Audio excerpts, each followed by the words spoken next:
কারণ আপনি যখন বাবা হতে চলেছেন, আপনার স্ত্রী যখন প্রেগনেন্ট, আপনার স্ত্রী যখন গর্ভবতী, তখন দেখবেন আপনি তো আপনার স্ত্রীর সাথে উঠা বসা, খাওয়া দাওয়া, ঘুম সব করেন। দেখবেন আপনি আমার স্ত্রী প্রেগনেন্ট হলে রাত যায় দিন যায়, ঘুমাইতে পারে না। এমন অবস্থা হয়, রাত 12টা হয়ে গেছে, ঘরের সবাই ঘুমিয়ে গেছে, শ্বশুর ঘুমিয়ে গেল, শাশুড়ি ঘুমিয়ে যায়, ননদ দেবর সবাই ঘুমিয়ে গেছে, আশেপাশের লোকজন সবাই যার যার ঘরে ঘুমিয়ে গেল। এমনকি আমার একই বালিশের কাছে মাথা রেখে আমার স্বামী নাক ডেকে ঘুমায়, কিন্তু ওই স্ত্রী, প্রেগনেন্ট স্ত্রীটার চোখে ঘুম নাই। স্ত্রীটা দিন যায়, রাত গভীর হতে থাকে, ধীরে ধীরে দেখতে পাই ঝিঝি পোকার ডাক বন্ধ, পশু পাখির আওয়াজও বন্ধ হয়ে গেছে। নীরব নিস্তব্ধ লাখাই এলাকার মধ্যে যদি জাগ্রত থাকে রাত 1টা 2টা 3টা পর্যন্ত, আর কেউ নয়, বাবা নয়, ভাই নয়, মা নয়, বোন নয়, ওই পেটের সন্তানকে ধারণ করে গর্ভবতী মা ছটফট করে পাশ থেকে উপাস যায়, কিন্তু তার চোখে ঘুম আসে না। 3টার পরে হঠাৎ করে মা ঘুমিয়ে যায়, ভেবেছিল এবার বুঝি শান্তিতে ঘুমাতে পারবো, কিন্তু আধা ঘন্টা পরে মা লাফ দিয়ে উঠে যায়, আস্তে করে চিৎকার করে বসে বসে কান্না করে, চোখের পানি টলমল করে বের হতে থাকে। অসহনীয় যন্ত্রণা নিয়ে মা উঠে বসে বসে চোখ দিয়ে পানি ঝরঝর করে ছেড়ে দেয়। এবার ওই চোখের গরম পানি গাল বেয়ে বেয়ে মা যখন স্বামীর চেহারার উপর পড়ে যান, স্বামী গরম পানির ছোঁয়া পেয়ে লাফ দিয়ে উঠে দেখে তার আদরের স্ত্রী বসে বসে চোখের পানি ছেড়ে দিয়ে কান্না করছে। জিজ্ঞেস করে, ও আমার আদরের স্ত্রী, কেন কান্না করছো, একটু বলবে কি, তোমার কি কোনো সমস্যা? আমি কি তোমার জন্য ডাক্তার ডাকবো, কবিরাজ ডাকবো, নাকি হসপিটালে নিয়ে যাব? এবার আপনি আমার স্ত্রী ডাক দেয়া বলেন, স্বামী এটা কোনো ডাক্তারের চিকিৎসা কমবে না, এটা কোনো কবিরাজের পানি পড়ায় কমবে না। স্ত্রী ডাক দেয়া বলে, স্বামী গো, এই দুনিয়ার সবাই এই টাইমে ঘুমিয়ে গেছি, ঘরের সবগুলো মানুষ ঘুমায়, আপনিও ঘুমান, পশু পাখিও ঘুমায়, সবাই দরজা লাগিয়ে ঘুমায়, শুধুমাত্র আমি একা ঘুমাইতে পারি না। কেমনে ঘুমাবো? এই যে আপনার অনাগত সন্তান আমার পেটে উপর্যুপরি নাড়াচাড়া করতেছে, একটা মানুষ যদি পেটের ভিতরে নাড়াচাড়া করে তার চোখে কিছুতেই ঘুম আসতে পারে না। আপনার সন্তানের কারণে আমি ঘুমাইতে পারি নাই। রাত ঘড়ির কাঁটা একটু পরে পরে দেখি 12টার পর 1টা বাজে, 1টার পর 2টা বাজে, 2টার পর 3টা বাজে, 3টা পর্যন্ত অপেক্ষা করে আমি যখন হঠাৎ করে আপনার সন্তানের নাড়াচাড়া বন্ধ হয়, আমারও চোখ দিয়ে ঘুম চলে আসে। কতক্ষণ ঘুমাইলাম বুঝি না, হঠাৎ করে প্রচন্ড ঘুমের ঘরের মধ্যে বুঝতে পারলাম কে যেন আমার পেটের ভিতরে বড় একটা পাথর চাপা দিয়ে দিয়েছে। আমি তাস করি ঘুম থেকে উঠে লাফ দিয়ে উঠে পেটে হাতে চাপা দিলাম, দেখলাম কোনো পাথর নয়, পাথর নয়, স্বামী গো, আপনার অনাগত সন্তান তার পা দিয়ে আমার পেটের মধ্যে সজোরে লাথি মেরে দিয়েছে। মনে হয়েছে আমার নারী বুড়ি সব বায়ুপথে বের হয়ে যাবে।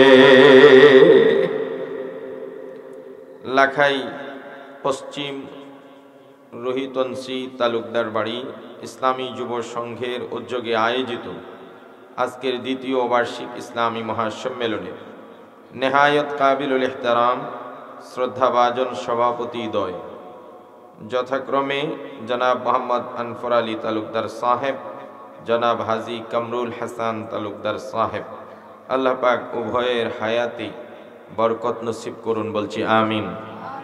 আজকের মাহফিলের অনেক উলামায়ে কেরাম আমার আগে মূল্যবান নসিহত করেছেন, সকলের নাম নেওয়াটা আসলে কঠিন, তারপরও কিছু নাম না পড়লেই নয়। আমার আগে কথা বলেছেন কোম্পানিগঞ্জ সিলেট থেকে আগত অত্যন্ত সুললিত কণ্ঠের অধিকারী মাওলানা মুফতি আনোয়ার শাহ সাহেব, এর আগে আরও কথা বলেছেন শাহ আব্দুল কুদ্দুস সাহেব, মাওলানা শওকত আলী মাজিদি সাহেব, এবং বিশেষ করে প্রবীণ আলেম দ্বীন আমাদের সকলের শ্রদ্ধাভাজন মাওলানা জানে আলম সিদ্দিকী সাহেব। এছাড়াও অনেক উলামায়ে কেরাম, সম্ভবত মাওলানা মুহসিনুল করিম, তিনিও কথা বলেছেন। অনেক উলামায়ে কেরাম আছেন, এসেছেন। বিশেষ করে আজকের এই মাহফিলে আমি বলবো মূল আকর্ষণ, মূল কথা, প্রধান অতিথি যিনি, যার বক্তব্য শোনার জন্যে আমরা ছাতক পাখির ন্যায় বসে আছি, যাকে কেন্দ্র করে আসলে প্রথমেই এই মাহফিলের ডেট করা হয়, সেই আলোচক মাওলানা মুফতি নাসিরউদ্দিন আনসারী সাহেব, ওনার ইন্তেজাম করেছেন যিনি, এবং যিনারা তার মধ্যে অন্যতম নাম আপনাদের এই এলাকার তালুকদার বাড়ির সম্পর্কে ভাগিনা, বিশিষ্ট আলেমে দ্বীন, সুদূর গাজীপুর থেকে ওনাকে আমি জোর করে নিয়ে এসেছি যে আসেন ইনশাআল্লাহ। তো উনি এসেছেন আলহামদুলিল্লাহ, মুফতি খন্দকার মুজাম্মিল হক সাহেব, বাড়ি শায়ক, হাক্কানি একজন নিসবতওয়ালা পীর। তো আল্লাহ পাক ওনারও হায়াতে বরকত দান করুন, বলছি আমিন। সকল উলামায়ে কেরামের প্রতি আমরা সম্মান, শ্রদ্ধা এবং ভালোবাসা প্রদর্শন করছি। আমার সফর সঙ্গী হিসাবে এসেছেন বিশিষ্ট আলোচক হযরত মাওলানা মুফতি আবুল বাশার সরাইলি সহ অসংখ্য উলামায়ে কেরামকে দেখলাম। মসজিদের সম্মানিত ইমাম, খতিবগণ, বিশেষ করে মুরব্বীগণ নিচে বসে আছেন, আমাদের সকলের শ্রদ্ধার পাত্র এনারা। বিশেষ করে আমার সবসময়ের কলিজার টুকরা, হৃদয়ের কাছের মানুষ, প্রিয় যুবক ভাইয়েরা, পর্দানিসীন সকলের শ্রদ্ধেয়া মা ও বোনেরা, মহান রব্বুল আলামিনের আলিশান দরবারে হাজারো লাখো সুজুদ এবং শুকর যে আল্লাহ সুবহানাহু ওয়া তাআলা আমাদেরকে এই সুন্দর পরিবেশে জীবনের মূল্যবান সময় থেকে কিছু সময় আল্লাহকে দেওয়ার জন্যে, আল্লাহকে রাজি করার জন্যে, কোরআনকে মহব্বত করে, নবীর হাদিসকে মহব্বত করে উলামায়ের সামনে, কেরামের সামনে আল্লাহ পাক আমাদেরকে বসিয়েছেন, তৌফিক দিয়েছেন। গুনাহ মুক্ত কিছু সময় আমরা অতিবাহিত করব। অন্ততপক্ষে এইখানে যতক্ষণ থাকি আমাদের কোনো গুনাহ হবে না। এই যে একটা সুবর্ণ সুযোগ আল্লাহ তাআলা করে দিলেন, প্রাণ উজাড় করে সকলেই আমরা কালিমাতু শুকর আদায় করছি পুরুষ রচিত আওয়াজে। সবাই আমার সঙ্গে পড়েন আলহামদুলিল্লাহ। আরো জোরে বলছি আলহামদুলিল্লাহ। আমাদের কি জবানটা দিলেন কে? আর কথা বলার শক্তিটা দিলেন কে? সুতরাং এই জবান দিয়ে প্রশংসা যদি করতে হয় একজনের করব, তিনি কে? আরো জোরে বলেন কার? আল্লাহ রাব্বুল আলামিন বলেন, আলাম নাজআল লাহু আইনাইনি ওয়া লিসানান ওয়া শাফাতাইন। হে মানুষ, আমি কি তোমাদেরকে দুটি ঠোঁট আর একটা জিহ্বা দেই নাই? কে দিছেন? আল্লাহ প্রশ্ন রেখে বলছেন, এই জিহ্বার ঠোঁট ব্যবহার করেই যে তোমরা কথা বলো, তো এই দুইটা কে দিলেন? শুধু কি জিহ্বার ঠোঁট দিলেন, না এর দ্বারা কথা বলার শক্তি দিলেন কে?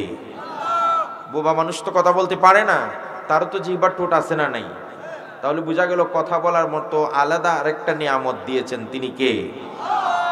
সূরা আর রহমানে আল্লাহ রাব্বুল আলামিন বলেন, আর রহমানু আল্লামাল কুরআনা খালাকাল ইনসানা আল্লামাহুল বায়ান। দয়ালু আল্লাহ তিনি, যিনি দয়া করে আমাদেরকে কোরআন নামক বড় একটি নিয়ামত সেটা শিক্ষা দিয়েছেন, মানুষ সৃষ্টি করেছেন আর আমাদেরকে কথা বলার শক্তি দিয়েছেন। সুবহানাল্লাহ। আল্লাহ পাক যদি কাউকে কথা বলার শক্তি না দেন, জন্ম থেকে মৃত্যু পর্যন্ত সমস্ত ডাক্তার, এমবিবিএস, এফআরসিএস, দার্শনিক, বিজ্ঞানী, বুদ্ধিজীবী, কবিরাজ, মোল্লা, মৌলবী সব মিলেও একটা কথাও বলাতে পারবে না। কথা বলে ঠিক কিনা? ওই পেরেছে বুবা মানুষটাকে কেউ কথা বলাতে? তাহলে এই মুখ দিয়া যত কথা বলি, এর সিংহভাগ কথা বলবো কার জন্যে? আর প্রশংসা করলে একজনের করব, তিনি কে? যেন জবান ছেড়ে আবারও বলেন আলহামদুলিল্লাহ। জীবনে মানুষের উত্থান পতন আছে না নাই? এলাকায় এলাকায় মনে হয় মারামারি কমই হয়, বেশি হয়। উস্তাদ মার্ডার কারে কয়? হ্যাঁ, তো এখানে উত্থান পতন আছে না নাই? তিলকাল আইয়ামু নুদাবিলুহা বাইনান নাস। সময় আবর্তন হচ্ছে, গাড়ির চাকা যেমন ঘূর্ণায়মান, সবকিছু কিন্তু ঘোরে। সুতরাং ভালো মন্দ সব আমার জীবনে আসবে। কোনো সময় আমার পাওয়ার থাকবে, আবার কোনো সময় জিরো হয়ে যাবে। কিন্তু মনে রাখতে হবে, যখন আমার পাওয়ার আর ক্ষমতা থাকবে, তখন যেন আমি মানুষের উপর জুলুম না করি। কথা বলে ঠিক কিনা? এটা যে কই হোক, জালিমকে আল্লাহ বরদাস্ত করেন না। কথা বলে ঠিক কিনা?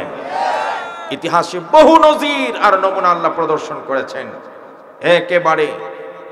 একেবারে ফেরাউন, নমরুদ, আবু জাহেল, উতবা, শাইবা, সাদ্দাত, এদের থেকে ইতিহাস রচিত হয়ে এসেছে।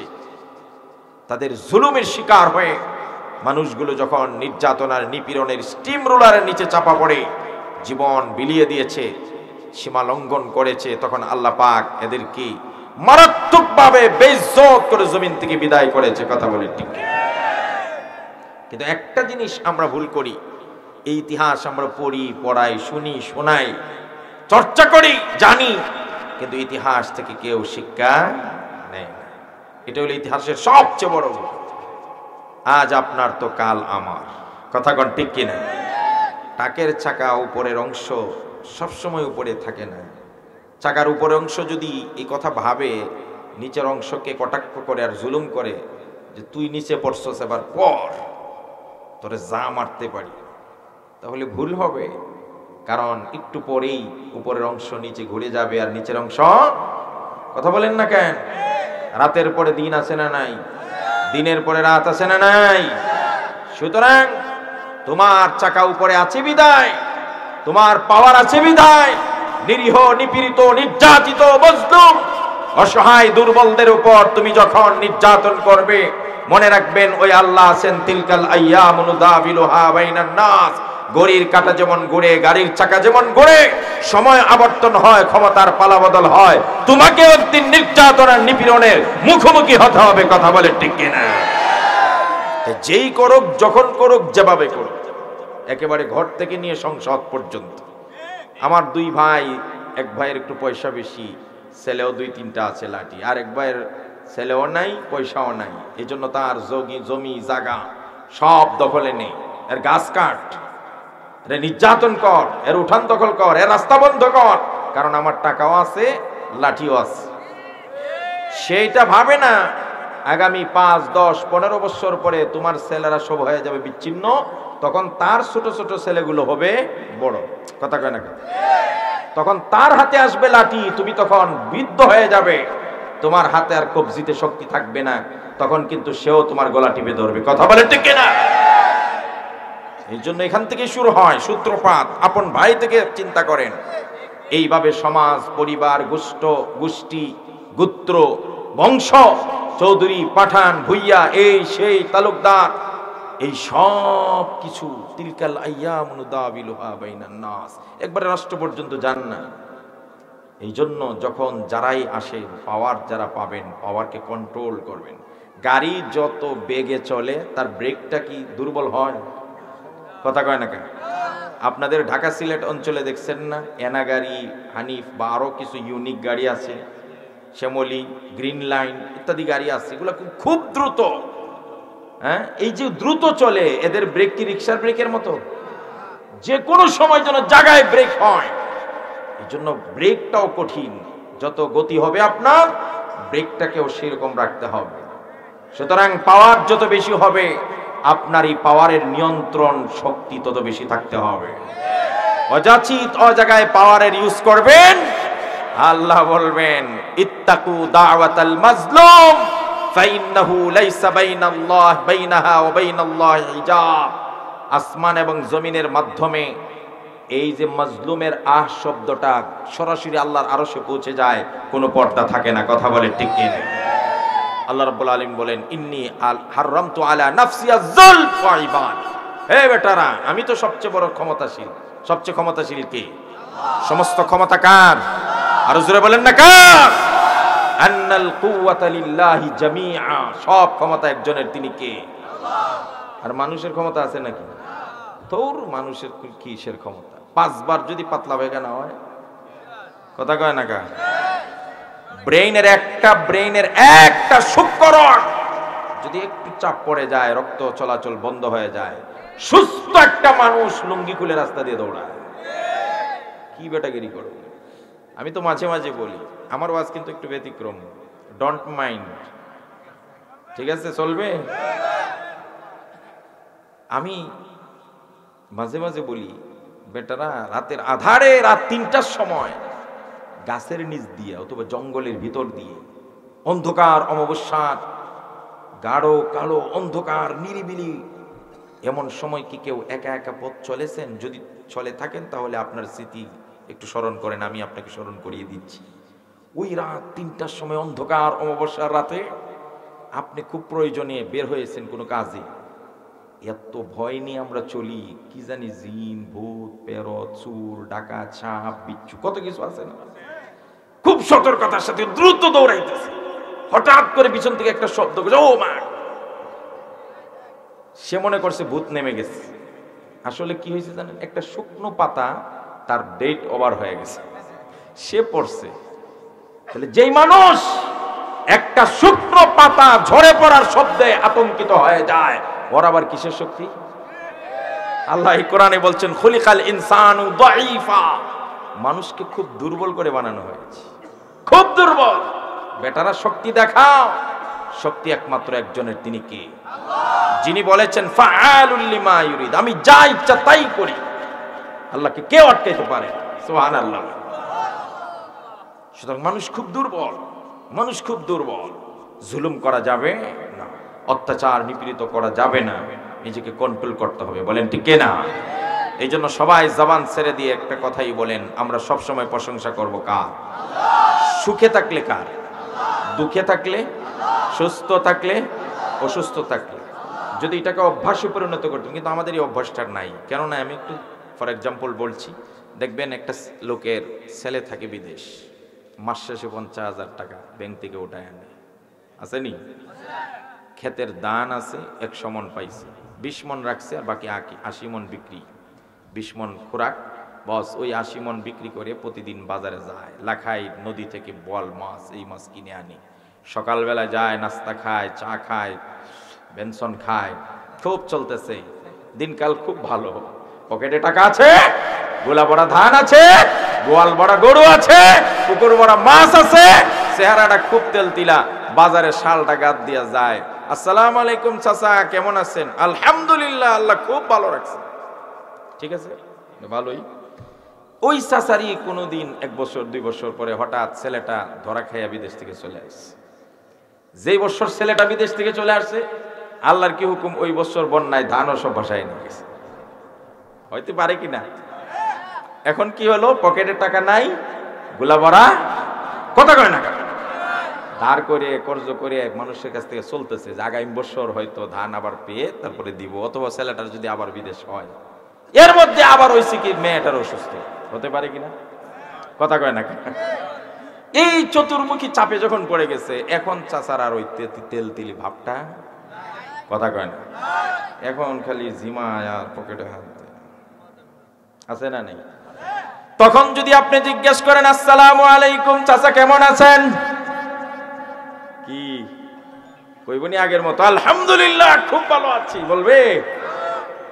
আর কইস না, যত যন্ত্রণা আমার, আল্লাহ আর কেউ দেখে না, আছে না নাই? তাহলে কি বুঝলেন? ভালো থাকলে আল্লাহ শুকরিয়া বের হয়, আর একটু যদি চাপে পড়ে যায় শুকরিয়া বের। কিন্তু আমরা কি এটা করব? সুখে দুঃখে একজনের প্রশংসা করব, তিনি কি? যদি এটা অভ্যাসে পরিণত করতে পারেন, আপনি আমার জন্য সুসংবাদ দিয়েছেন বিশ্বনবী মুহাম্মদ সাল্লাল্লাহু আলাইহি ওয়াসাল্লাম। আল্লাহর নবী সাল্লাল্লাহু আলাইহি ওয়াসাল্লাম বলেন, আউয়ালু মান ইউদআ ইলাল জান্নাতি ইয়াউমাল কিয়ামা আল্লাযীনা ইয়াহমাদুনাল্লাহা ফিস সাররাই ওয়াদ দাররা। নবী করিম সাল্লাল্লাহু আলাইহি ওয়াসাল্লাম বলেন, হে দুনিয়ার উম্মতেরা, হে আমার ইমানদার উম্মতেরা, কিয়ামতের কঠিন ময়দানে সবার আগে আমি নবী জান্নাতে যাব। আমি নবীজি জান্নাতে প্রবেশ করার আগে এই পৃথিবীর কোনো নবী, কোনো ওলি, কোনো মুমিন, কোনো শহীদ, কোনো গাজী, কোনো আলেম কেউ জান্নাতে যেতে পারবে না। আমার নবীজির জান্নাতে যাওয়ার পরে সমস্ত নবীরা ধীরে ধীরে একে একে জান্নাতে যাবেন। নবীদের পালা যখন শেষ হয়ে যাবে, এরপরে আল্লাহ রাব্বুল আলামিন ঈমানদারদের যাত্রা শুরু করবেন। নবীজি বলেন, সাধারণ মুসলমানদের মধ্যে সবার আগে কাকে জান্নাতে যাওয়ার জন্য আল্লাহর পক্ষ থেকে ডাক দেওয়া হবে? কোন মানুষটাকে ডাক দিবে, তুমি জান্নাতে প্রবেশ করো? আমাদের ধারণা হলো যে এই মানুষটা সবচেয়ে বেশি নামাজ পড়েছে তাকে। নবীজি বললেন, না, নামাজিকে সবার আগে নয়, রোজাদারকে সবার আগে নয়, হজ আদায়কারীকে সবার আগে ডাক দেওয়া হবে না, যাকাত প্রদানকারীকে সবার আগে ডাক দেওয়া হবে না, তেলাওয়াতকারীকে সবার আগে জান্নাতে যাওয়ার জন্য আহ্বান করা হবে না। আল্লাযীনা ইয়াহমাদুনাল্লাহা ফিস সাররাই ওয়াদ দাররা। আমার নবীজি বলেন, যেই মানুষটা সুখে দুঃখে, সচ্ছল অসচ্ছল সর্বাবস্থায় আল্লাহর শুকরিয়া আদায় করে আলহামদুলিল্লাহ বলেছে, তাকেই সবার আগে আল্লাহ জান্নাতে যাওয়ার পারমিশন দিবেন। এজন্য বলছিলাম, সব কাজে মুসলমানরা প্রশংসা হবে কার? এই যে আমাকে খাওয়াইলেন, আমিনুল ইসলাম আমার সম্পর্কে মামা, তো ওনার ঘরে ভালো আইটেম করলেন। আমরা সাধারণত খাওয়ার পরে জিজ্ঞেস করি বাবুর্চিটা কে ছিল রে, অমুক বাবুর্চি ছিল, এই জন্যই তো খানাটা একটু মজা, এর হাতের রস খুব মজা। প্রশংসা করলো কার? বাবুর্চি। কথা বলেন না আর জোরে কন। এই চাউলটা তো মজা, কোন চাউল রে, কার দোকানের চাউল? অমুকের পোলার চাউল, ও এই জন্যই তো মজা। গোস্ত কোত্থেকে আনছিল? অমুক কষাই থেকে, এই জন্যই ভালো। মাছটা কোন জায়গার? এই যে নদীর, এই জন্যই তো মজা। তাহলে সব প্রশংসা হলো মাছের, গোস্তের, দোকানদারের, বাবুর্চির, সব কিছুর প্রশংসা হলে কিন্তু হতভাগা খাওয়ার পরে যে আল্লাহ এত মজা করে তোমার সামনে খানাটা উঠিয়ে দিলেন, সেই আল্লাহর প্রশংসা একবার আলহামদুলিল্লাহ জবান থেকে বের হলো না। আল্লাহ বলেন ইন্নাল ইনসানা লিরাব্বিহি লাকানুত, মানুষ তার প্রভুর কাছে সবচেয়ে বড় অকৃতজ্ঞ, নাশুকুর। কথা বলেন ঠিক কিনা? এজন্য সব কাজের পরে প্রশংসা হবে একজনের, তিনি কে? খাওয়ার পরে আমরা প্রশংসা করি কার? সবাই বলেন কার? বলেন তো খানার পরের দোয়াটা কি? সালমান, আলহামদুলিল্লাহিল্লাযী আত'আমানা ওয়া সাকানা ওয়া জা'আলানা মিনাল মুসলিমিন। সমস্ত প্রশংসা ওই আল্লাহর, যিনি আমাকে খাওয়ালেন, যিনি আমাকে পান করালেন, আর আমাকে মুসলমান বানিয়ে দিলেন। সুবহানাল্লাহ জুড়ে বলেন। যাই হোক আমার বন্ধুগণ, আমি সূরা লোকমানের 14 এবং 15 দুইটা আয়াত তেলাওয়াত করেছি। দুইটা আয়াতের সবকিছুর ব্যাখ্যা করব না, কিন্তু আমার যে আলোচনাটা আমি টার্গেট নিয়েছি এটা করার জন্য, সেটা ফুটিয়ে তোলার জন্য দুইটা আয়াতই তেলাওয়াত করার দরকার ছিল।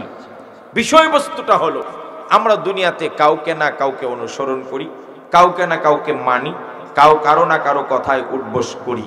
এই পৃথিবীতে এমন একজন মানুষও পাবেন না যে বলে আমি কাউরে মানি না। দেখেন একজন মানুষ আছে এমন কেউ? হয় আমরা আমাদের ইমাম সাহেবের কথা মানি, হয়তোবা আমি আমার বাবার কথা মানি, হয়তোবা আমি আমার ভাইয়ের কথা মানি, কেউ আবার আমি আমার পীর সাহেবের কথা মানি, পীর সাহেব যেভাবে বলে আমি সেইভাবে চলি। আমি আবার কেউ এমন আছে উস্তাদের কথা মেনে চলি, কেউ আবার এমন আছে আমি আমার নেতার কথা মানি, নেতা যা বলেন আমি তাই শুনি, নেতা যা বলেন আমি সেটাই করি। তাহলে এই পৃথিবীতে এমন কেউ নাই কাউকে না কাউকে মানে, এমন কাউকে পাওয়া যাবে না। কারো না কারো অনুসরণ করে, কারো না কাউকে মানে। আবার যুবকদের কথা যদি আপনি চিন্তা করেন, তাহলে যুবকটা আইডল মানে, কথা মানে, অনুসরণ করে, হয়তোবা খেলোয়াড়ের, নয়তোবা নায়কের, নয়তোবা আরো কারো অনুসরণ করে। আমার প্রশ্নটা হলো, এই জায়গায় এই পৃথিবীতে কাকে মানা যাবে আর কাকে মানা যাবে না? মানা গেলে কতটুকু মানা যাবে এটাও বলে দিয়ে যান। আজকের আলোচনার বিষয়টা যদি আপনারা গুরুত্বের সাথে শুনেন, তাহলে বুঝতে পারবেন আমরা কাকে মানবো আর কাকে মানবো না, কার কথা শোনা যাবে আর কার কথা শোনা যাবে না, কার হুকুম মানা যাবে আর কার হুকুম মানা যাবে। এটা বুঝার জন্য কোরআনে কারীমের একটা আয়াত শুনতে হবে। আল্লাহ রাব্বুল আলামিন বলেন, ইয়া আইয়ুহাল্লাযীনা আমানু আতিউল্লাহা ওয়া আতিউর রাসূলা ওয়া উলিল আমরি মিনকুম। তোমরা মানো আল্লাহকে, আনুগত্য স্বীকার করে নাও আল্লাহ, তোমরা আনুগত্য স্বীকার করে নাও রাসূলের, আর আনুগত্য স্বীকার করে নাও তাদের মধ্য থেকে যারা আল্লাহ এবং রাসূলকে মানে। সুবহানাল্লাহ। এবার আপনি বলবেন, হুজুর আল্লাহকে মানবো, রাসূলকে মানবো, এর বাহিরে যারা আছে তাদেরকে কেমনে মানবো আর আল্লাহ রাসূলকে কেমনে মানবো? এক কথায় আমি জবাব দিয়ে দেই, আল্লাহকে অনুসরণ করার জন্য, আল্লাহর আনুগত্য স্বীকার করা, আল্লাহর আনুগত্য করো, এখানে কোনো শর্ত নাই। 2 নম্বর, রাসূলকে মানার ক্ষেত্রেও কোনো শর্ত চলবে নাকি? যে রাসূল যদি ভালোটা বলে মানবো, এটা বললে মানবো না, এমন বললে মানবো, এমন বললে মানবো না, এটাও চলবে না। তাহলে শুধুমাত্র আল্লাহ এবং তার রাসূলকে বিনা শর্তে, বিনা কন্ডিশনে, বিনা বাক্যে, বিনা প্রশ্নে মানতে হবে। কথা বলে ঠিক কিনা? এই জায়গায় যদি আমাদের সাথে কেউ সংঘর্ষে লিপ্ত হতে চায়, কেউ যদি বলে আল্লাহকে মানতে গিয়ে আমাকে কেউ মৌলবাদ বলে আখ্যায়িত করে, আমার রাসূলকে মানতে গিয়ে কেউ যদি আমাকে জঙ্গি বলতে চায়, আমি আমার রাসূলের অনুসরণ করে দাঁড়িয়ে রাখছি, এতে যদি জঙ্গি বলে, এতে যদি মৌলবাদ বলে, রাসূলের সুন্নাত পালন করলে যদি আমাকে কেউ উগ্রবাদ বলে, আমার আল্লাহর হুকুম নামাজ পড়লে যদি আমাকে কেউ কটাক্ষ করে, আল্লাহর বিধান ফরজ বিধান বুরকা পালন করতে গিয়ে যদি, ফরজ আদায় করতে গিয়ে যদি আমাকে ক্লাসরুম থেকে বের করার দেওয়ার হুমকি দেয়, তাহলে প্রয়োজনে দুনিয়ার সবাইকে ত্যাগ করব। আল্লাহ এবং রাসূলের এই মানার ক্ষেত্রে কোনো আপোষ চলবে না। কথা বলে ঠিক কিনা? এখানে কোনো আপোষ নাই। বাদবাকি রইল আল্লাহ এবং রাসূলের পরে যাদেরকে মানব, এদের কেউ বিনা শর্তে মানব না শর্ত আছে? শর্ত আছে। দুই জায়গাত কোনো শর্ত, দুই জায়গাত কোনো কন্ডিশন, দুই জায়গাত কোনো আপোষ, দুই জায়গায় কোনো কথা ছাড়াই মানতে হবে। কিন্তু আল্লাহ আর রাসূলকে এরপরে যতজনকে মানবেন সবার ক্ষেত্রে কন্ডিশন আছে, কিন্তু এই মানার ক্ষেত্রে তারতম্য আছে। কাকে আগে মানবেন, কাকে পরে মানবেন, সবার আগে কাকে মানবেন এটা আগে বুঝেন। আল্লাহর নবী সাহাবী নবী করিম সাল্লাল্লাহু আলাইহি ওয়াসাল্লামকে প্রশ্ন করলেন, সুইলা রাসূলুল্লাহ সাল্লাল্লাহু আলাইহি ওয়াসাল্লাম, আমার নবী বিশ্ব নবী মুহাম্মদ রাসূলুল্লাহ সাল্লাল্লাহু আলাইহি ওয়াসাল্লামকে প্রশ্ন করা হলো, মান আহাক্কু বিহুসনি সাহাবাতি ইয়া রাসূলুল্লাহ, হুজুর সবচাইতে বেশি ভালো ব্যবহারটা আমি কার সঙ্গে করব? কাকে আমি সবচাইতে বেশি ভালো ব্যবহার দেখাবো? কার আনুগত্য করতে গিয়ে আমি বিনা বাক্যে সবচাইতে সবার আগে কাকে আমি অনুসরণ করব?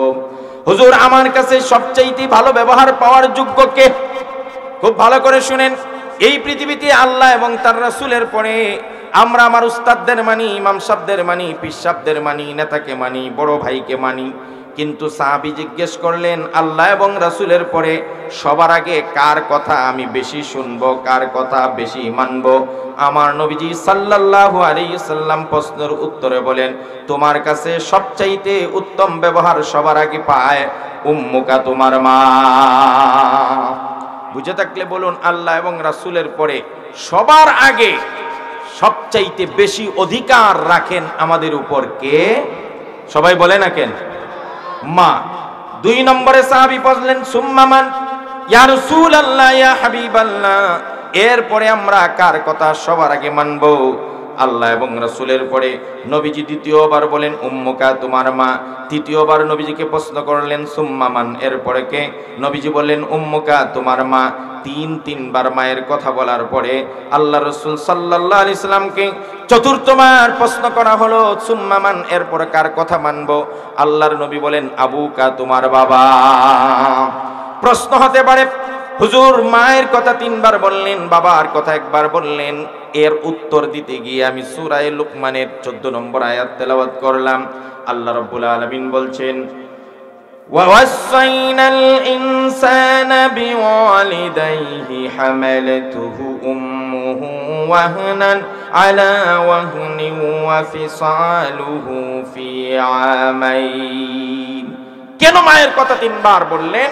এই আয়াতের সারমর্ম বলি, সময় কম, সারমর্মে আল্লাহ পাক বুঝালেন এই পৃথিবীতে শুধুমাত্র মায়েরাই তিনটা কষ্ট করে, যেই তিনটা কষ্ট দুনিয়ার কোনো মানুষ, কোনো পুরুষ, কোনো নারী, কোনো আত্মীয়, কোনো বন্ধু, কোনো বান্ধব, কোনো নেতা, কোনো কর্মী, কোনো পীর, কোনো মুরিদ কেউ শেয়ার করে না, কেউ অংশীদার করে। এই তিনটা কষ্টের বেলা মা একা একাই তিনটা কষ্ট করে, এই তিনটা কষ্ট সন্তানের জন্য আর কেউ করে না। সংক্ষেপে যদি বলি, 1 নম্বর কষ্টটা হলো আমার আল্লাহ কোরআনে বলছেন 10 মাস 10 দিন মাই একমাত্র আমাদের সন্তানগুলোকে পেটে ধারণ করে। দুনিয়ার মানুষেরা গর্ভবতী মাদের প্রতি একটু খেয়াল করবা, যুবকরা দেখবা তাদের কষ্টটা। আপনারা যতক্ষণ পর্যন্ত আপনি যতক্ষণ বিয়ে না করবেন ততক্ষণ বুঝবেন না আপনার মা আপনাকে পেটে নিয়ে কি কষ্ট করেছে। যখন আপনি যখন বাবা হতে চলেছেন, আপনার স্ত্রী যখন প্রেগনেন্ট, আপনার স্ত্রী যখন গর্ভবতী, তখন দেখবেন আপনি তো আপনার স্ত্রীর সাথে উঠা বসা, খাওয়া দাওয়া, ঘুম সব করেন। দেখবেন আপনি আমার স্ত্রী প্রেগনেন্ট হলে রাত যায় দিন যায়, ঘুমাইতে পারে না। এমন অবস্থা হয় রাত 12টা হয়ে গেছে, ঘরের সবাই ঘুমিয়ে গেছে, শ্বশুর ঘুমায় গেল, শাশুড়ি ঘুমিয়ে যায়, ননদ দেবর সবাই ঘুমায় গেছে। আশেপাশের লোকজন সবাই যার যার ঘরে ঘুমিয়ে গেল। এমনকি আমার একই বালিশের কাছে মাথা রেখে আমার স্বামী নাক ডেকে ঘুমায়, কিন্তু ওই স্ত্রী, প্রেগনেন্ট স্ত্রীটার চোখে ঘুম নাই। স্ত্রীটা দিন যায়, রাত গভীর হতে থাকে, ধীরে ধীরে দেখতে পাই ঝিঝি পোকার ডাক বন্ধ, পশু পাখির আওয়াজও বন্ধ হয়ে গেছে। নীরব নিস্তব্ধ লাখাই এলাকার মধ্যে যদি জাগ্রত থাকে রাত 1টা 2টা 3টা পর্যন্ত, আর কেউ নয়, বাবা নয়, ভাই নয়, মা নয়, বোন নয়, ওই পেটের সন্তানকে ধারণ করে গর্ভবতী মা ছটফট করে পাশ থেকে উপাস যায়, কিন্তু তার চোখে ঘুম আসে না। 3টার পরে হঠাৎ করে মা ঘুমিয়ে যায়। ভেবেছিল এবার বুঝি শান্তিতে ঘুমাতে পারবো, কিন্তু আধা ঘন্টা পরে মা লাফ দিয়ে উঠে যায়, আস্তে করে চিৎকার করে বসে বসে কান্না করে, চোখের পানি টলমল করে বের হতে থাকে। অসহনীয় যন্ত্রণা নিয়ে মা উঠে বসে বসে চোখ দিয়ে পানি ঝরঝর করে ছেড়ে দেয়। এবার ওই চোখের গরম পানি গাল বেয়ে বেয়ে মা যখন স্বামীর চেহারার উপর পড়ে যান, স্বামী গরম পানির ছোঁয়া পেয়ে লাফ দিয়ে উঠে দেখে তার আদরের স্ত্রী বসে বসে চোখের পানি ছেড়ে দিয়ে কান্না করছে। জিজ্ঞেস করে, ও আমার আদরের স্ত্রী, কেন কান্না করছো? একটু বলবে কি? তোমার কি কোনো সমস্যা?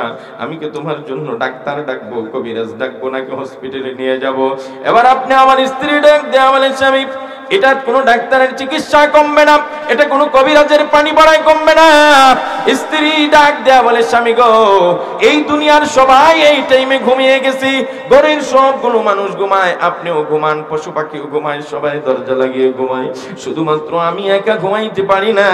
কেমনে ঘুমাবো? এই যে আপনার অনাগত সন্তান আমার পেটে উপর্যুপরি নাড়াচাড়া করতেছে, একটা মানুষ যদি পেটের ভিতরে নাড়াচাড়া করে তার চোখে কিছুতেই ঘুম আসতে পারে না।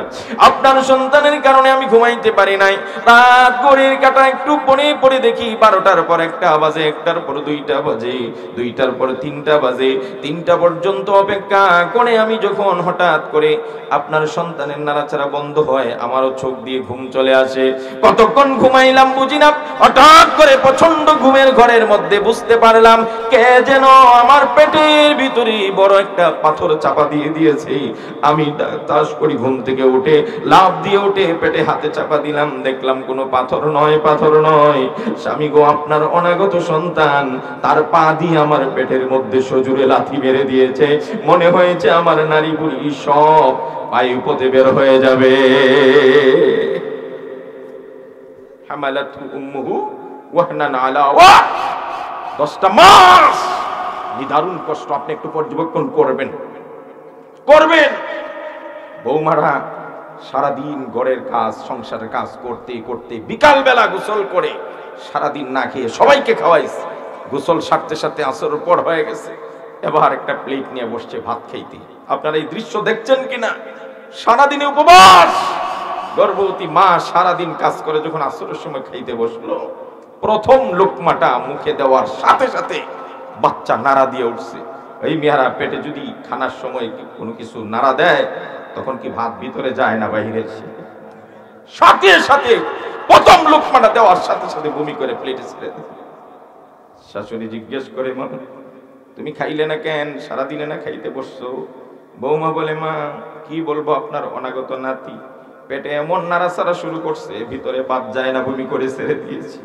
এমন একদিন 2 দিন নয়। আমার নবীজি সাল্লাল্লাহু আলাইহি সাল্লাম বলেন, গর্ভবতী মায়েরা যদি সন্তানের কারণে সারাদিন না খাইতে পারে, সারাদিন না খেয়ে রোজা রাখলে যেই সওয়াব হবে সমপরিমাণ সওয়াব আল্লাহ দিয়ে দিবেন। যেই গর্ভবতী মায়েরা সন্তানের কারণে সারা রাত ঘুমাইতে পারলো না, সারা রাত নফল নামাজ পড়লে যেই সওয়াব হবে সেই সওয়াব দেওয়া হবে। একটা কষ্টের কথা বলছি, একটা, আমার হাতে সময় থাকলে 3টা কষ্ট একেবারে চোখে আঙ্গুল দিয়ে দেখায় দিতাম। এই তো গেল মাত্র হামালাতহু উম্মুহু ওয়াহনান আলা ওয়াহন, কষ্টের পর কষ্ট করে। এই মেয়েরা পেটে যাদের টিউমার হয়েছে এদেরকে জিজ্ঞেস করেন কেমন লাগে। অসহনীয় যন্ত্রণা, কতক্ষণে অপারেশন করবি আর টিউমার কাটবি, আর না হলে আমি আর পারছি না। টিউমার তো পড়ে, অ্যাপেন্ডিসাইটের ব্যথা যাদের হয় এদেরকে জিজ্ঞেস করেন কেমন লাগে। এরা আরো পরে নিচে নামেন, যদি আপনার পেটে একটু গুড়গুড়ি সৃষ্টি হয়, পেটে পাতলা পায়খানা আর গুড়গুড় করতেছে, কতক্ষণ পরে পরে ডাক দেয় আর ব্যথা কামড় দিয়ে ধরে, কেমন লাগে? তাহলে এইটুকু যদি আমরা সহ্য না করতে পারি, একটা জীবন্ত মানুষ আরেকটা জীবন্ত মানুষকে পেটে নিয়ে 10টা মাস কেমনে কাটিয়েছে, সারা বিজ্ঞানী, সারা দার্শনিক কেউ কল্পনা করে বের করতে পারবে না। কথা বলে ঠিক? এই ধরনের কষ্ট কয়টা? কথা বলেন না, কয়টা? প্রসব বেদনা 2 নম্বর কষ্ট, ডেলিভারি কেস। আহারে, দুনিয়ার সমস্ত ব্যথা থেকে যদি এক জায়গায় করা হয়, একটা মায়ের ডেলিভারির ব্যথা সমান হবে না।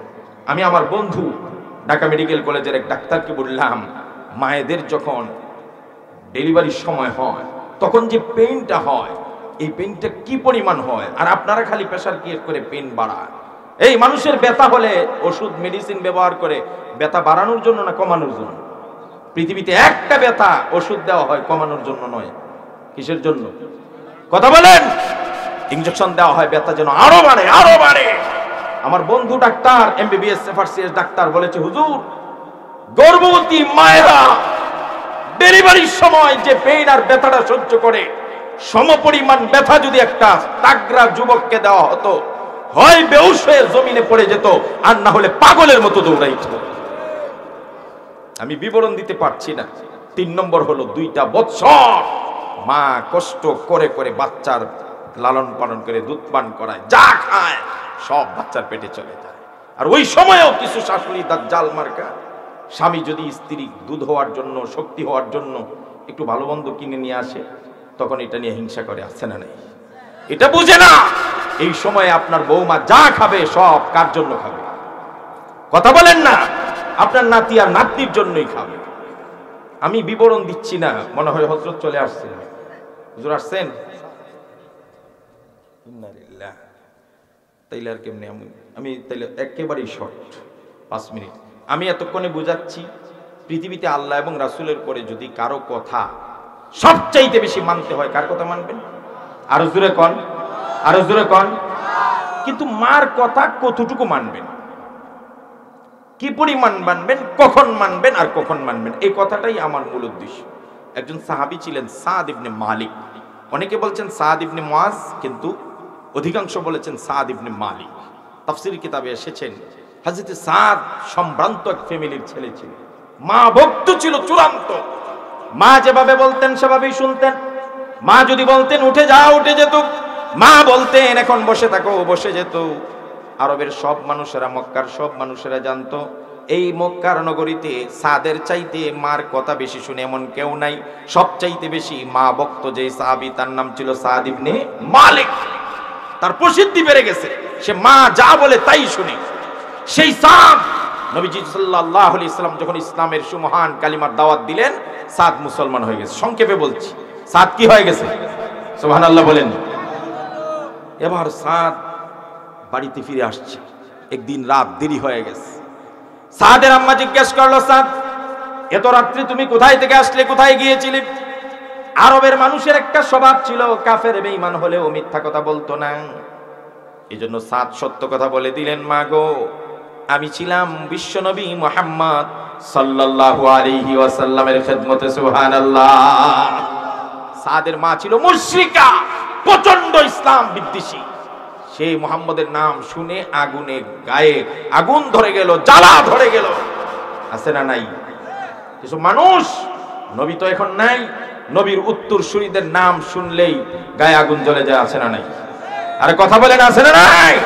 আমি আল্লামা মামুনুল হকের ছাত্র, অনেক জায়গায় দেখেছি মামুনুল হকের নাম শুনলেই কিছু মানুষের গায়ে চুলকানি শুরু হয়ে যায়। কথা বলে ঠিক কিনা? কিন্তু মনে রাখবেন, মামুনুল হক এই জাতির সম্পদ। মামুনুল হকের এই কণ্ঠটার কি পরিমাণ দাম! তার এই কণ্ঠ বজ্র ধ্বনিতে যখন উচ্চারিত হয়, ইসলাম বিদ্বেষীদের তখতে তাউস আর সিংহাসনে কম্পন সৃষ্টি হয়ে যায়। কথা বলে ঠিক কিনা?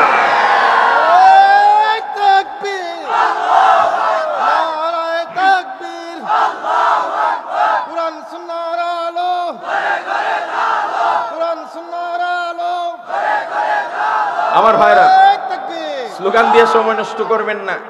তো আমি বলছি, নবীজি সাল্লাল্লাহু আলাইহি ওয়াসাল্লামের নাম শোনার সাথে সাথে সাদের মার গায়ে আগুন জ্বলে গেছে। সর্বনাশ, কসকি মুহাম্মাদের দরবারে তোর কি কাজ? এবার সাদ ভয়ে ভয়ে বলল, মা, আমি তো মুহাম্মাদের দরবারে গেছি, ইসলাম গ্রহণ করে ফেলছি। সুবহানাল্লাহ। সাদের মার রাগ কমছে না বাড়ছে? এবার আরো বেশি রেগে গেল, তোর সাহস কত বড়! তুই যে মুহাম্মাদের ইসলাম গ্রহণ করেছস, আমার অনুমতি নিয়েছস? আপনারা কি বলেন, ইসলাম গ্রহণ করার জন্য কারো অনুমতির প্রয়োজন? আরো জোরে বলতে হবে। আল্লাহর বিধান মানার জন্য কারো পারমিশন দরকার আছে? এই বর্তমান বাংলাদেশে, স্বাধীনতা উত্তর বাংলাদেশে প্রতিটা এই মিডিয়ার মাধ্যমে স্কুল, কলেজ, ভার্সিটি সব জায়গার ভাইস চ্যান্সেলর, অধ্যক্ষ, প্রভাষক, শিক্ষক সবাইকে একটা আমরা মেসেজ দিয়ে যেতে চাই, বর্তমান স্বাধীনতা উত্তর নতুন বাংলাদেশে আল্লাহর বিধান ফরজ পর্দা, আমার মেয়েরা যদি বোরকা পরে যায়, হিজাব পরে যায়, কোন কুলাঙ্গার শিক্ষকের পারমিশনের প্রয়োজন নাই। কেউ যদি বাধাগ্রস্ত করে তাকে বরঞ্চ বয়কট করা হবে। কথা বলে ঠিক কিনা? আল্লাহর ফরজ বিধান মানতে গিয়ে কারো অনুমতির দরকার আছে? সাদকে জিজ্ঞেস করছে ইসলাম গ্রহণ করছো কারো অনুমতি নিয়ে? আপনাদেরকে জিজ্ঞেস করি, দাঁড়িয়ে রাখছেন, অনুমতি লাগবে কি লাগবে না? লাগবে। কেউ কেউ তো বলে বউর অনুমতি লাগবে।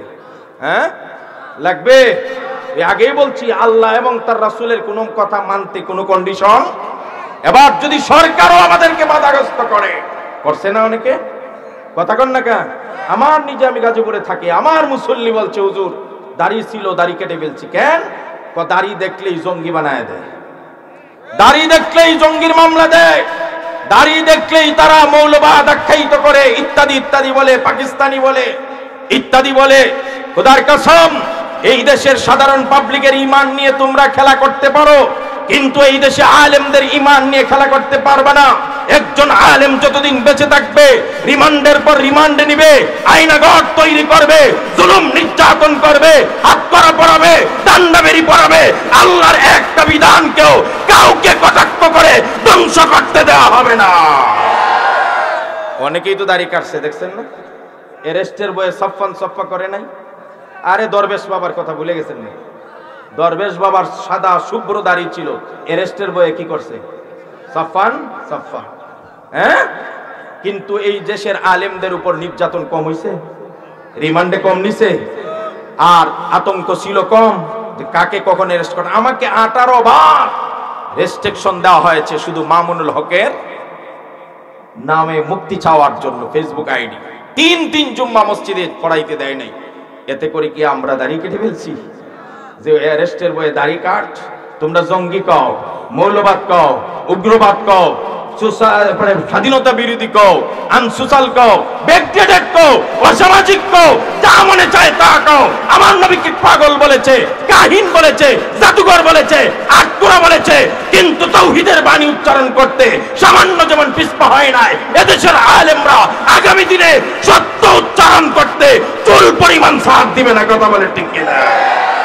এটা দৃঢ় প্রতিজ্ঞা আমরা গ্রহণ করেছি। সাদ বলল, মা ইসলাম এমন এক সুমহান ধর্ম, এটা গ্রহণ করতে কারো অনুমতি নেওয়া। মা কথা কয় না? আপনারা বুঝে থাকলে বলুন, এবার কি রাগ কমছে না আরো বাড়ছে? সাদ মুখে মুখে তর্ক করো, তুমি কি ইসলাম ছাড়বে না? না মা, ছাড়বো না। এই যুবকরা শিক্ষা নাও, শিক্ষা নাও। মার চেয়ে বেশি অধিকার তোমার উপর আল্লাহ এবং রাসূলের পরে কারো? নেতার অধিকার তোমার উপর বেশি না মায়ের অধিকার বেশি? হুজুরের অধিকার বেশি না মায়ের অধিকার বেশি? পিসাবের অধিকার বেশি না মায়ের অধিকার বেশি? তাহলে মাকে কি বললো? মা আমি ছাড়বো না। এবার মা সত্যি সত্যি সাদকে কন্ডিশন দিয়ে বসবো, সাদ ইন্নী লা আকুলু ওয়ালা আশরাবু, আমি ততক্ষণ খাবো না, ততক্ষণ পান করব না যতক্ষণ তুই ইসলাম না ছাড়বি। নাউজুবিল্লাহ বলেন না? আরবের মহিলা পুরুষ যাক বলতো তাই করতো, আমরার মতো দুরা খাওয়ার তওবা না। সকালে কোনো আমি আর খাবোই না, একটু পরে ক্ষুধা লাগছে কি করবো, ঘুরে ফিরে গিয়ে খায়। আসেনি? সাদের মা তো কঠিন প্রতিজ্ঞা করে বলছে খাবেও না, পান করবে না যতক্ষণ সাদ ইসলাম না ছাড়ে।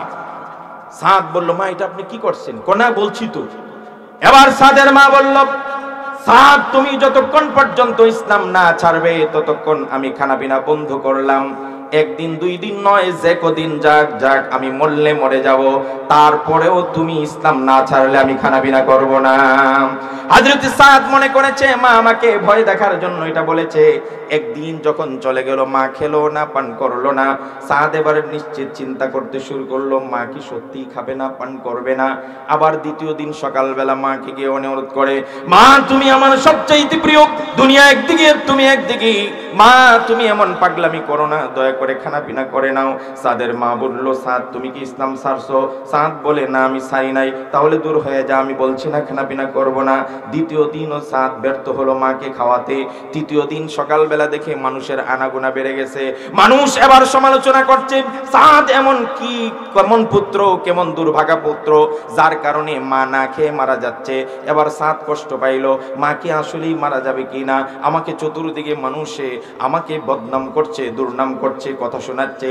সাদ চূড়ান্ত পর্যায়ে ফয়সালা করার জন্য 3 নম্বর দিন মার কাছে গেছে। মা তুমি কি শুরু করছো, তুমি কি খাবে না? সাদের মা বলে, আজকেই তোমাকে আমি একটা লাস্ট উত্তর দিব, আমি সর্বশেষ আনসার দিব। এরপরে তুই আমার কাছে আর জিজ্ঞেস করবি না। যদি তুই ইসলাম ছাড়তে পারস আমার কাছে আসবি। ও সাদ, যতদিন ইসলাম ছাড়বি না ততদিন আমি খাবো না, পান করব না, মরে যাব। এটাই আমার ফাইনাল আনসার, এটাই আমার চূড়ান্ত জবাব। আর কোনো সময় আমার সামনে আসবি না। শেষ, আমার মূল জায়গায় চলে আসছি, 1-2 মিনিট লাগবো আর। তাহলে সাদের মার চূড়ান্ত সিদ্ধান্ত জানাই দিছে কি, ইসলাম না ছাড়লে আর খাবে না, পান করবে না, প্রয়োজনে কি হবে, মরে যাবে। বলেন না, প্রয়োজনে মরে যাবে। এমন একটা কন্ডিশন যদি আমাদেরকে দেওয়া হয়, আমাদের কি হবে আমি এটা পরে বলছি। পিসাবে বলছে, আমারে সেজদা না করলে তোর মুরিদ কেটে দিব। কি করবেন? সেজদা করবেন? হ্যাঁ, স্কুলে বলছে হিজাব পড়লে, হিজাব পরে আসলে স্কুলে আসতে দেওয়া হবে না, হিজাব ছাইরা দিবেন। বউ বলছে দাড়ি থাকলে তোমার ঘর করব না, দাড়ি ছাইরা দিবেন। এটাই তো হচ্ছে, কথা কন না কা। পরেরটা বলি নাই, ধরেন আমরাটা আগেই বলি। ইমাম সাহেব বলছে, তুমি যদি আমারে সেজদা না করো তাহলে তোমারে আমি মুসল্লি হিসাবে স্বীকৃতি দিব না। আপনি কি সেজদা দিবেন? লাস্টেরটা বলি, নেতায় বলছে আল্লাহর বিরুদ্ধে, রাসূলের বিরুদ্ধে, আলেমদের বিরুদ্ধে, কোরআনের বিরুদ্ধে, ফতোয়ার বিরুদ্ধে, মসজিদের বিরুদ্ধে, ইসলামের বিরুদ্ধে না গেলে তুমি আমার দল করতে পারবে না। কোনটা ছাড়বেন? বুঝা কইতেছেন নি? এখন একটু পরে কোন, এত সহজে কই না, আমরা কইতেও সময় লাগে না, যাইতেও সময় লাগে। সাপ চিন্তা করলো, মা তো তার চূড়ান্ত সিদ্ধান্ত জানায় দিছে, যতক্ষণ আমি ইসলাম না ছাড়বো ততক্ষণ সে না খেয়ে মরবে, কিন্তু তাও খাবে না। এবার সাদ বলল, তাইলে আমারও একটা ফাইনাল একটা শর্ট দেওয়া লাগে, ফাইনাল ডিসিশন, চূড়ান্ত সিদ্ধান্ত। সাদ জানিয়ে দিলেন, মা আপনি আপনার চূড়ান্ত উত্তর দিয়ে দিলেন, চূড়ান্ত ডিসিশন জানিয়ে দিলেন, যতক্ষণ আমি ইসলাম না ছাড়বো ততক্ষণ খানা পিনা করবেন না। এতে করে যদি মরে যায় তাহলে মরে যাবেন। মা এবার আমার উত্তরটাও ফাইনাল দিয়ে দেয়, আর কোনোদিন আপনার সামনে আসবো না। আজকেই আপনার কাছে ফাইনাল একটা চূড়ান্ত সিদ্ধান্ত জানাই দিতে চাই। সাদের মা বলল, বল তোমার কি উত্তর, তোমার কি সিদ্ধান্ত? হযরত সাদ জিজ্ঞেস করেন, মা তোমাকে আল্লাহ কয়টা জীবন দান করেছে? কয়টা? এই মানুষের জীবন কয়টা? সাদের মা বলে, কেন আমার জীবন তো একটাই। এবার সাদ জিজ্ঞেস করলেন, মা যদি আল্লাহ দয়া করে আপনাকে 100টা জীবন দান করতো কয়টা? কথা বলেন না, খুব ভালো করে মনোযোগ সহকারে শুনবেন শেষ কথাটা। সাদ বলল, মা যদি আল্লাহ আপনাকে 100টা জীবন দান করত, আর আপনি যদি 100 বার মরতেন আর 100 বার জীবিত হতে পারতেন, প্রত্যেকবার আপনি মরার আগে আমাকে বলতেন, সাদ তুই ইসলাম ছেড়ে দে, আর না হলে আমি মরে গেলাম। আমি ইসলাম ছাড়তাম না, আপনি মরে যেতেন। আবার জীবিত হতেন, আবার বলতেন ইসলাম ছাড়, আর না হলে মরে গেলাম। আবার আসতেন, বলতেন ইসলাম ছাড়, আর না হলে মরে গেলাম। আবার জীবিত হতেন, বলতেন ইসলাম ছাড়, আর না হলে মরে গেলাম। মা আপনার কাছে আমি জানতে চাই, 1 বার নয়, 2 বার নয়, 10, 20 বার, 50 আর 80, 90 বার নয়, 99 বারও নয়, 100টা জীবন যদি আল্লাহ আপনাকে দান করত, 100 বার মরতেন, প্রত্যেকবার মরার আগে যদি বলতেন ইসলাম ছাড়, না হলে মরে গেলাম, মরে গেলাম। মা গো, আমি আল্লাহর কসম খেয়ে বলি, আল্লাহ এবং রাসূলের ধর্ম গ্রহণ করেছি। আপনি 100 বার মরলে মরে যেতেন, আমি সাদ একবারের জন্য ইসলাম ছাড়তাম না। আরো জোরে চিৎকার দিয়ে আল্লাহু আকবার বলে। কি বলছে? 100 বার মরেন। মা আপনার আমার উপর তো আপনার হক বেশি, কিন্তু ইসলামের প্রশ্নে, আল্লাহর প্রশ্নে, হালাল হারামের প্রশ্নে, সত্য অসত্যের প্রশ্নে, জায়েজ নাজায়েজের প্রশ্নে, শিরক এবং বেদাতের প্রশ্নে 100 বার তালাক দেব, একবারও আমি ইসলাম ছাড়বো না। কথা বলে ঠিক কিনা? এবার তো সাদি কথা বলছি ঠিকই, কইয়া আবার চিন্তা করতেছে কথাটা ঠিক কইলাম না ভুল কইলাম, মারে মরতে দিতেছি কিন্তু ইসলাম সারি না, কোনটা ভালো? আমি তো জানাই দিছি আমার সিদ্ধান্তটা। সাদের মনটা এলোমেলো হয়ে গেল। ওই সময় সূরা লোকমানের 15 নম্বর আয়াতের প্রথম অংশ নাজিল করে আল্লাহ সাদের সিদ্ধান্তকে একেবারে একত্বতা প্রকাশ করে সমর্থন দিয়ে অনাগত উম্মতের জন্য একটা মেসেজ দিবেন। ওই মেসেজটা বলবো আর আয়াতটা বলবো। আল্লাহ রাব্বুল আলামিন জানায় দিলেন, ওয়া ইন জাহাদাকা আলা আন তুশরিকা বিমা লাইসা লাকা বিহি ইলমুন ফালা তুতি'হুমা। আল্লাহ জানিয়ে দিলেন, মা বাবার কথা তোমরা সবচাইতে বেশি শুনবে। পৃথিবীতে আল্লাহ এবং রাসূলের পরে মার উপরে কেউ নাই। মার কথা বেশি শুনবে, বেশি শুনবে, বেশি শুনবে। মা যা বলে তাই করবে, মা যা বলে তাই করবে। ও সন্তানেরা, মায়ের পায়ের নিচেও কিন্তু বেহেশত, আল্লাহ রাসূলই বলেছেন। কিন্তু সেই মা যদি আল্লাহর সঙ্গে শিরিক করতে বলে, সেই মাও যদি ইসলামের বিরুদ্ধে যেতে বলে, আল্লাহ বলেন মা বাবার কথা শোনা যাবে না, আল্লাহর অবাধ্য হওয়া যাবে না। কথা বলে ঠিক কিনা? এবার বুঝে থাকলে বলুন, পীর যদি ইসলামের বিরুদ্ধে হয়, পীর ছাড়বো না আল্লাহ রাসূল ছাড়বো? আরো জোরে কান। ইমাম সাহেব যদি আল্লাহ রাসূলের বিরুদ্ধে যায়, ইমাম ছাড়বো, আল্লাহ রাসূল ছাড়বো না ইমাম ছাড়বো? কথা জোরে কোন? নেতা যদি আল্লাহ রাসূল আর ইসলামের বিরুদ্ধে যায়, তাহলে আল্লাহ রাসূল ছেড়ে দিব। কথা কন না কা? কথা বলেন না কেন? এই যুবকরা দৃঢ় প্রতিজ্ঞা নাও। এমপি, মন্ত্রী, মেম্বার, চেয়ারম্যান, সর্দার, তালুকদার, ভুইয়া, পাঠান, পীর, দরবার, আলেম, ওলামা, এমনকি নেতা নেত্রী, আল্লাহ এবং বিরুদ্ধে যারা যাবে, আল্লাহ রাসূলকে একবারও ছাড়বো না। প্রয়োজনে পীরকে 100 বার তালাক দিব, নেতাকে 100 বার ছেড়ে দিব, দলকে আমি লাথি মারবো, আল্লাহ রাসূলকে একবারের জন্য ছাড়বো না। কথা বলে ঠিক কিনা? এই কথা একমত আছেন কে কে? ইনশাআল্লাহ। লিল্লাহে তাকবীর, লিল্লাহে তাকবীর। আল কোরআনের আলো।